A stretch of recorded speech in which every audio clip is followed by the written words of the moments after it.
All right, let's get you caught up on what's going to happen on the calendar. We've got NASCAR Now tomorrow at 5 p.m. Eastern on ESPN2. And then the Nationwide Series Friday night, 7 Eastern on ESPN2. The IndyCar Series will be on Saturday afternoon at 1:30 Eastern from Kansas. The IZOD IndyCar Series will be on ABC back next week. And the AAA Insurance NHRA Midwest Nationals qualifying next Saturday at 9 Eastern. And the finals Sunday at 7 Eastern, both of those on ESPN2. On board right now, the 32 of Brian Vickers, and Vickers running in 7th position. You can hear him working that throttle a little bit so he can stay in that position there and not get into the back of the car in front of him, which is Jeff Green, too hard in the corners. Still have a total of 28 cars on the lead lap, and now everybody is cycled through on pit stop. So it's Harvick, Boyer now in 2nd, McMurray 3rd, Scott Wimmers put the 27 in 4th, Trevor Bayne in 5th, and Jeff Green in 6th. A great run for the 40 team. All right, Dale, this is 17 laps to go, and the chess game is starting. Where do you want to be here? I want to be out front. I mean, that might sound like the simple answer, but I think with this aero package, I think that you can control how things go, and I want to be the guy leading the race and controlling everything. Look at the top side. Kligerman getting the push from Brad Keselowski. The two Dodges trying to move their way to the front. They're making pretty good time right there on the outside. I'm telling you, Brad Keselowski is one of the best at pushing somebody, although he is getting Kligerman pretty loose in that triangle. They are going to the front, though. I think Kligerman's eyes are as big as saucers right now. Let's get more on the 42. Shannon? Guys, when Parker Kligerman was a little boy, he slept with his arm around a model car rather than a teddy bear. So you know he is living out a childhood dream right now. And on the racetrack, the car is great. He used the word perfect to describe it earlier in the run. He is on 2 tires right now. Great run for Parker Kligerman. There you can see his cycle as the laps continue to wind down. And here we go. Coming. 3 high. Tony Raines getting back into the mix. Remember when he got shuffled all the way back to the back of the pack? Well, he's got Logano behind him right now. Kligerman is right in the middle with the 22. Uh-oh. 4 wide here. 4 wide. Okay, 5 wide. 4 wide. Uh-oh. Contact again, the 98. They make it through there somehow. I don't see how. I don't know so far. Doc, I was going to send it to you, but the action got too fast and furious. What do you got for us? How about aggressive race car drivers? And you know Brad K will get aggressive if he has to here at Talladega.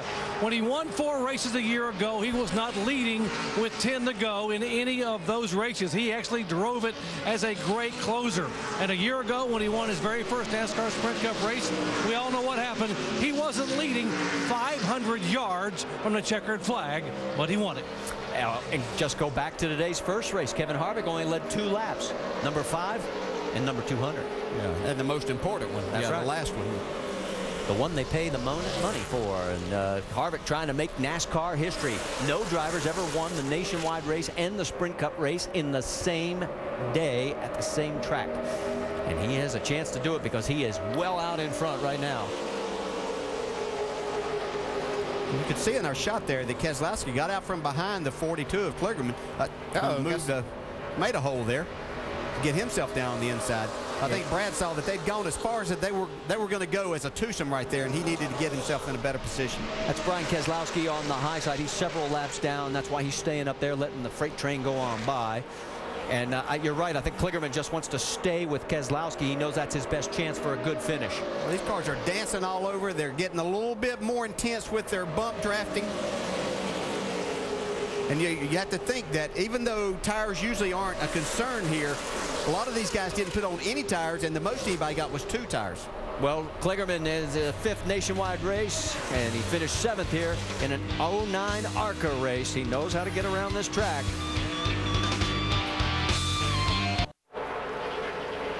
It's go time at the Aaron's 312 at Talladega Superspeedway. 10 laps to go, 9 next time by. It's Kevin Harvick, Clint Boyer, Jamie McMurray, Wimmer, Logano, Bayne. That's your top 6. And look at the outside line. Whoa, getting squirrely back there. That's the 43 of Scott Lagasse. Yeah, they see those front 4. They're pretty content to run single file, but this outside lane, they know if they don't move up in this line, they're not going to have a shot to win this thing. So they're going to take some chances of going backwards to try to make some forward progress. Let's listen in on the 88 radio talking about the strategy. That 21 has no intentions of doing nothing until it's at least 2 to go. Yeah, I don't either. I'm just trying to get my engine cooled off so I can push you when it comes time. All right, when does it come time? When are you going to make your move? I think you're going to, if you're going to sit and wait this long, you're going to wait until the last lap. And, you know, that could be coming off of turn 4 and get to the tri-oval. You've got a lot more room there, and you get a nice push. Jamie McMurray, as you see the laps that he's led, as they are coming up on a group of 4 cars that are lapped down or more. Look out. Wimmer just forced his way underneath McMurray. Yeah, this is going to shuffle and start the process sooner, I believe. I think we're going to see somebody try to help Jamie McMurray right here. I'm telling you, Wimmer did a great job right there to move himself up one spot and shuffle McMurray, who's one of the cars he feels like he has to beat. Dave, let's get an update on Scott Wimmer. Early in this race, Marty, he said to his crew, I'm going to be real good later in this race. I'm just taking it easy right now. On their final stop, they made a 2-tire right side change, and that was with a Roush Racing crew. Got him out and off the pit road and kept him up in that lead group. And you got to hand it to Ricky Vyers, the crew chief on this car. He's had a good car just about every single race, whether it's Greg Biffle driving it or Scott Wimmer right here we see driving it, doing a great job. And you see that McMurray is now behind Brad Keselowski and in front of Brian Vickers on that outside line. Yeah, Brad Keselowski decided to jump up in front. He knows that 88 is a fast race car. So he knows he can get a pretty good push here. That's his best opportunity to get to the front. 7 laps to go, and this is how close it has been all day long. And here they come again. Trevor Bayne jumping out of line there. I'm not sure that's his best idea. And he may get shuffled. He just paid the price. See ya. There goes Allgaier by him. Shelby Howard, who's got a good run going. Colin Brown way up high. Here comes Paul Menard trying to get back in the mix right behind the 12 of Allgaier. And you see Jason Keller also in that 35 car moving his way up. This time by, it'll be 6 laps remaining. And remember, the finish line is not at the middle of the tri-oval. It's right there. So you have that extra distance, so you've got to plan for that in your strategy. Yeah, you sure do. And that's what we saw in the Cup race today. Kevin Harvick waiting extremely late to make that move so that you don't get that side draft and they can pull you back too far. The outside line starting to close the gap a little bit more with Keselowski in front. Yeah, I'm liking the look of this outside lane. You got Keselowski and McMurray. You got the Dodges back there. You also have Brian Vickers. This is a group that can get it done out here. I think the biggest problem may be, if anybody, you can see a nice bump right there, but if they just don't get too aggressive through the tri-oval, I think that's where they could get themselves in trouble. 3 lap cars in front of this freight train pack of cars, as there goes Keselowski looking for the lead. There's the gap. They are going to swallow these 3 up in no time. Question is, will they give up their individual battles to get to the high side and let these guys go through? Kyle Busch is one of the players in that mix. Now you see McMurray. He's pushing that 22 car. Might have been the best thing that happened to McMurray was getting shuffled by Scott Wimmer, because now it's forced him up there in that outside lane. Looks like these 2 RCR teammates might even be working together, even though they're not teammates in this series. Yeah, you see Keselowski go back to the inside, though, so that opens up the outside for Jamie McMurray. Brian Vickers pushing him. Chrissy Wallace about to go a lap down as well. We talked about her great run. The last round of pit stops, just she could not get hooked up with a draft partner, and there's the price you pay. After all of that, here we are back in the same thing. Jamie McMurray back in 3rd spot. Yeah, for now, he's looking for more. Here he comes on that outside. You can hear the crowd over the noise. Oh, crash coming down towards start finish. Kligerman's involved. Caution's out. The 16 of Colin Brown is involved. 7 of Kyle Busch. Kyle Busch, Morgan Shepherd, Scott Lagasse. Morgan Shepherd done a great job all day running up in the lead pack. See the 7, I don't think Steve Arpin hit anything. Morgan was running 29th at the time of the crash. And you saw Kyle going a lap down. Now, the damage to the 7 of Arpin.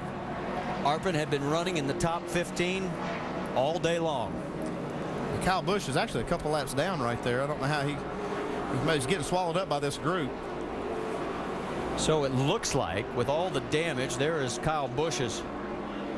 He went up and sort of looked like he just went by the 16. I don't know if there was any contact. Let's take a look here. You can see the 18's back here. He'd gotten out of the way of this group. Yeah, there's a little contact right Steve there. Arpin with the 16 of Colin Brown. Yeah.